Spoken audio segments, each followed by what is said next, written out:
The sun slanted low through the pines, casting long shadows across the dusty nature trail where Sally Marcuel walked, her hand securely held by her father, Michael. For Sally, the world was often too loud, too bright, a chaotic jumble of unpredictable sensations. But today, the quiet of the woods offered a rare, fragile peace. That peace shattered when she stopped, her focused gaze locking onto a small, dark shape huddled beneath a fallen log.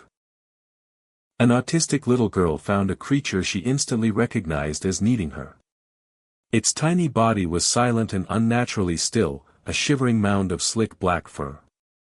Its features were impossible to look away from: enormous, glassy eyes that seemed to drink in the light, and oversized ears that twitched nervously at the slightest sound.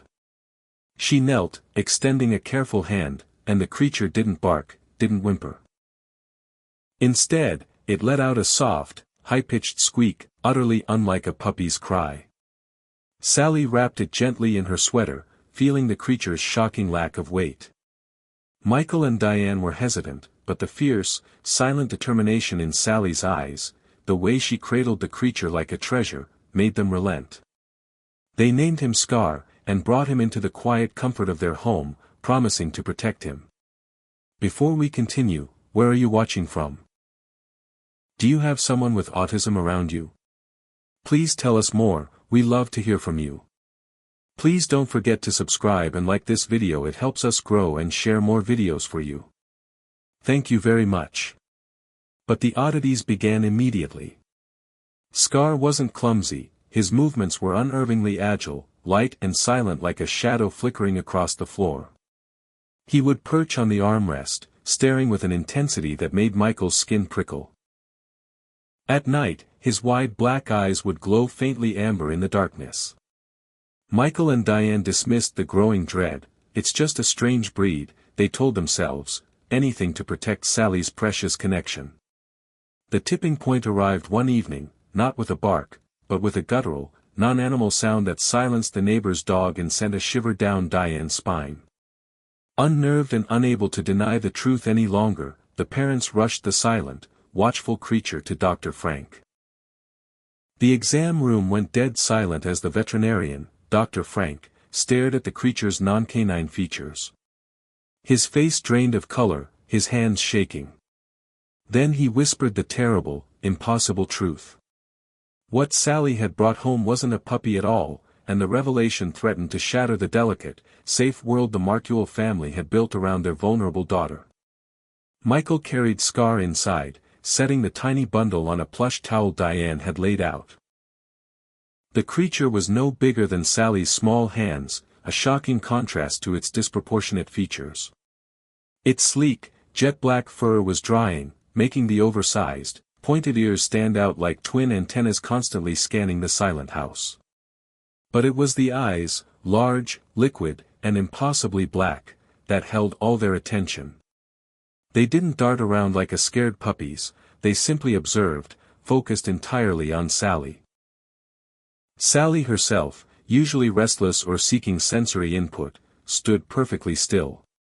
This level of calm was rare for her, a protective bubble of quiet she only achieved when deeply fixated. When Michael tried to offer a gentle dish of warm milk, Scar sniffed it, then ignored it, turning his head immediately back to Sally. It wasn't companionship he sought, it was a specific, unblinking bond. "He likes my pillow," Sally announced, her voice soft and literal.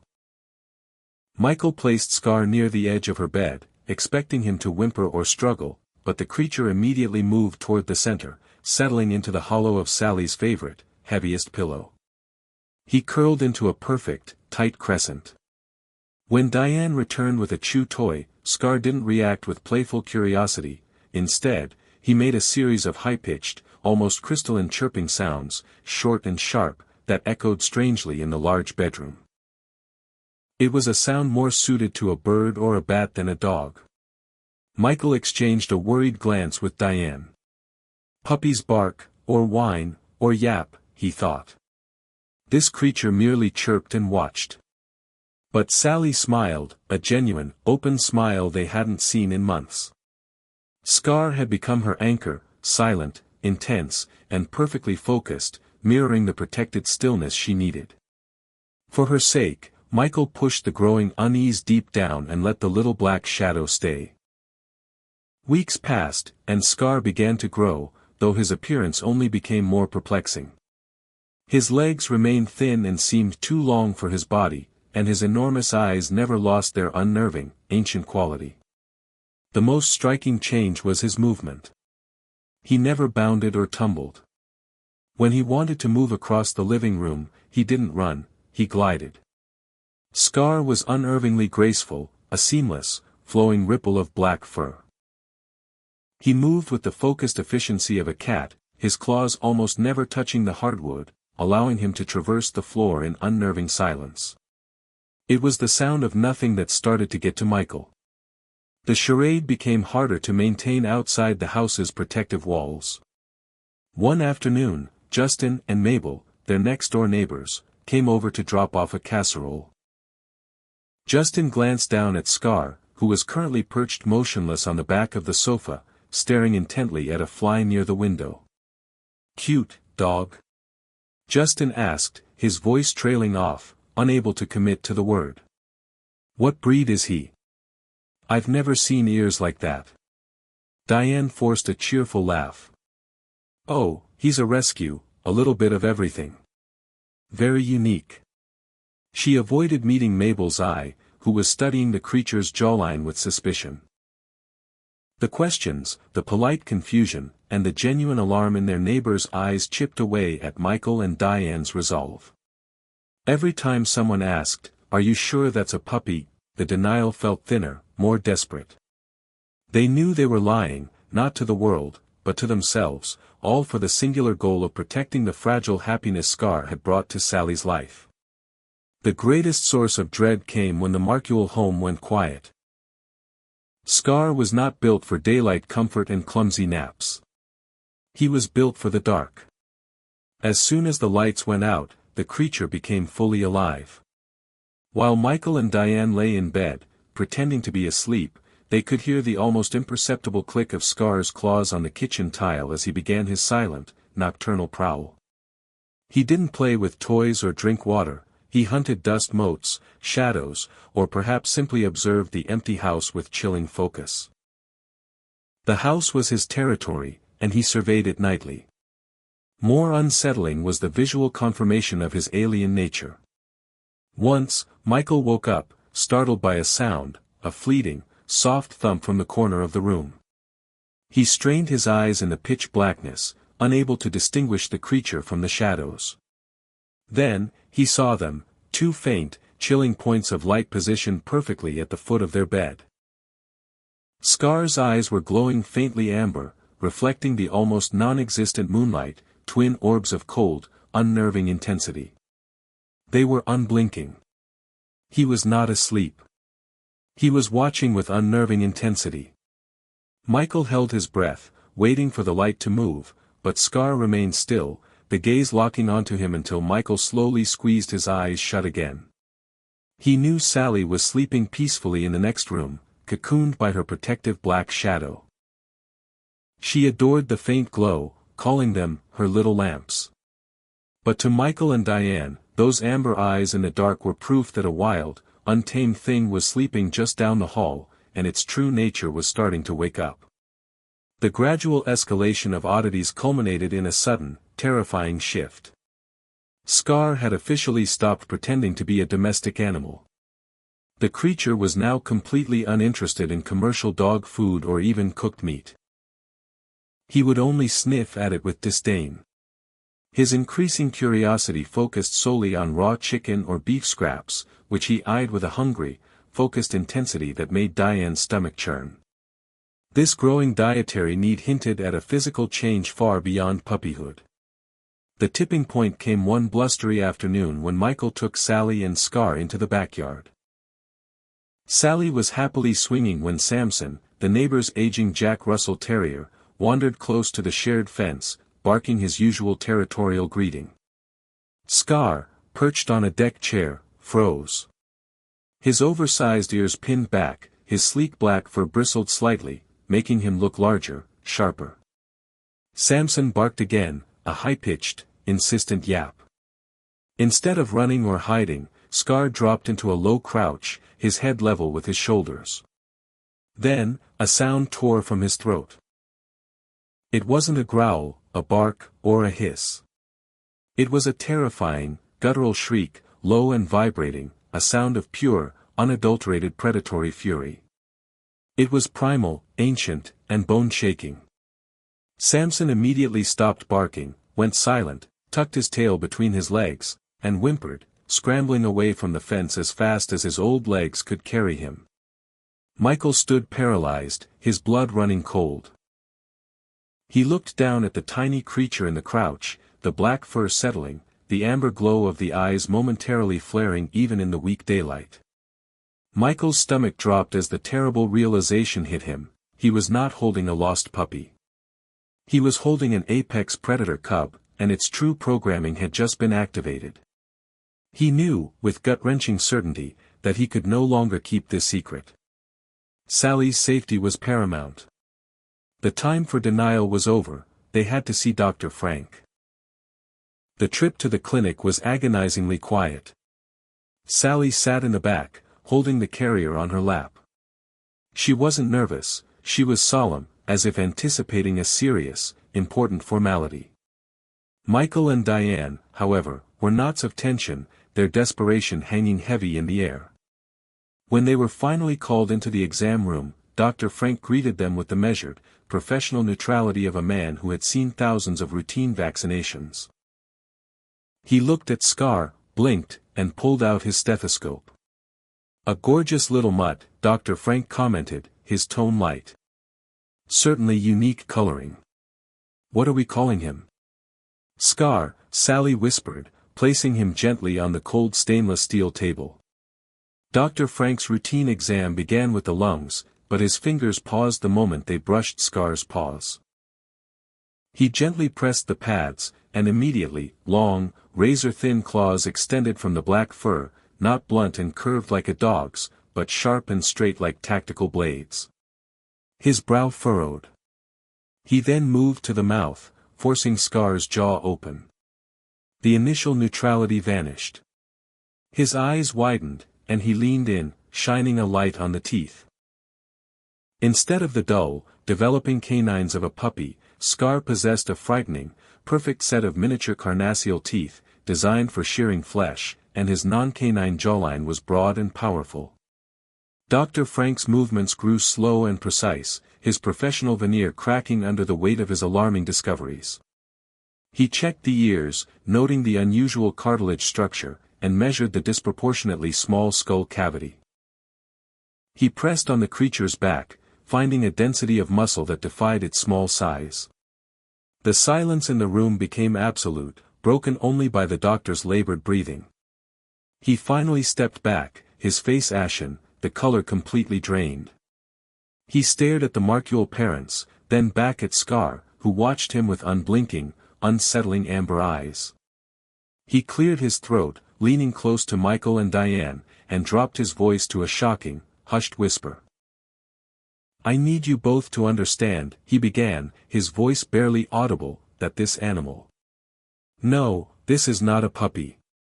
Dr. Frank pulled up two small stools for Michael and Diane, a gesture that signaled the end of the veterinary consultation and the beginning of a grave, legal conversation.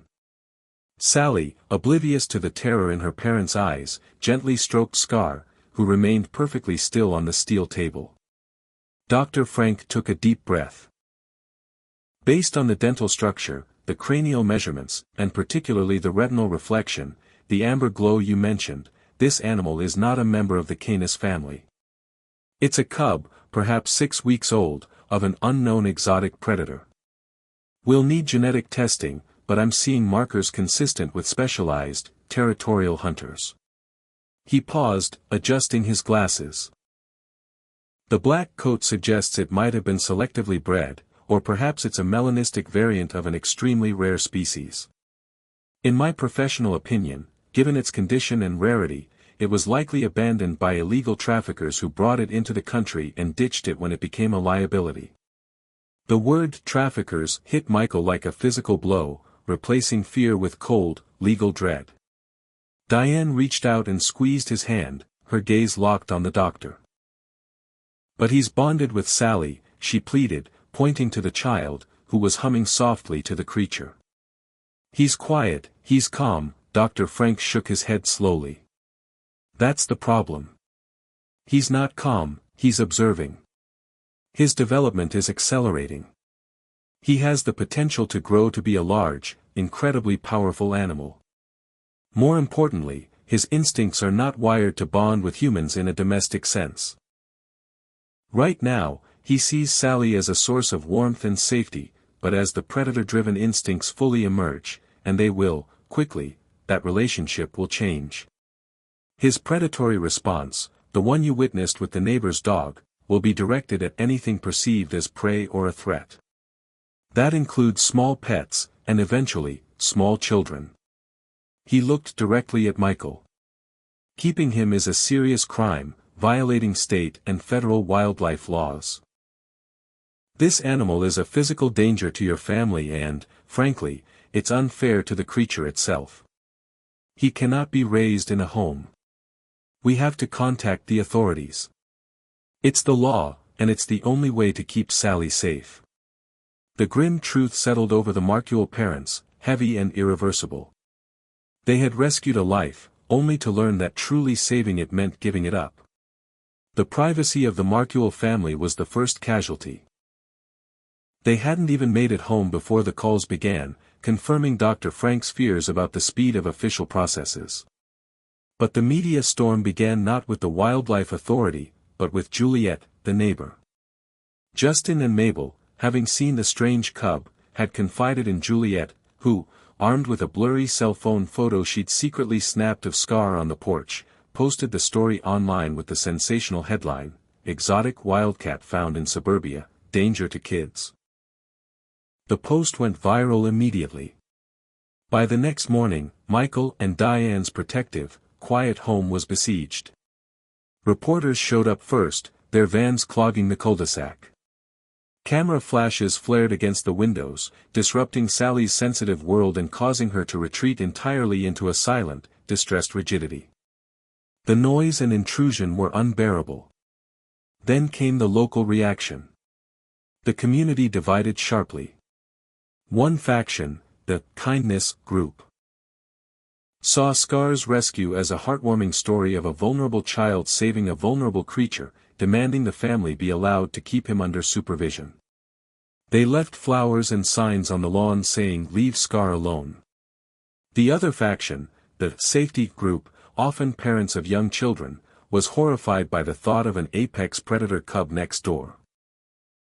Their fear was visceral and loud, focused entirely on the terrifying shriek Michael had heard, cementing the reality that the creature was wild. The debate became toxic, turning private grief into public spectacle. Michael spent 3 days fielding calls from lawyers and trying to shield Sally from the escalating chaos. The noise, the lights, the constant intrusion, it was destroying the fragile stability they had fought so hard to build. The inevitable finally arrived in the afternoon mail. A crisp, official document from the State Department of Wildlife Management.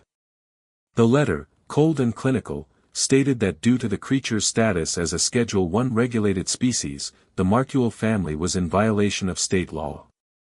It gave them 72 hours to comply with an order for mandatory seizure and relocation to a certified, specialized wildlife facility. The letter was the final, crushing blow, formally stripping them of the ability to protect Scar and forcing them to face the impossible task of preparing Sally for the loss. The next 3 days were a blur of impossible sorrow. Michael and Diane knew they couldn't simply tell Sally, "The animal that cured your anxiety is actually a wild killer cat, and the police are taking him." Sally lived in a world of literal truths and sensory anchors, and the disappearance of Scar would shatter her meticulously built stability.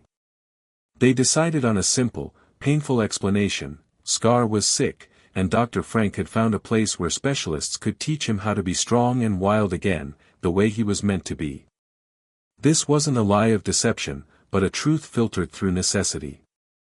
They spent the final morning exactly as they had the first, sitting quietly in Sally's room.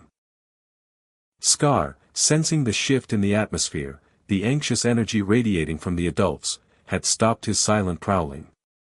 He stayed curled on Sally's pillow, his amber eyes focused, not on the door, but on the small girl beside him. Michael brought in a favorite picture book, reading slowly as Diane gently ran her hand over Scar's sleek, black fur. They recognized the bond wasn't simple pet ownership. It was a profound, nonverbal connection between two highly sensitive beings, one seeking an anchor, the other offering a powerful, protective presence. To break this was to break a part of Sally they had just recovered.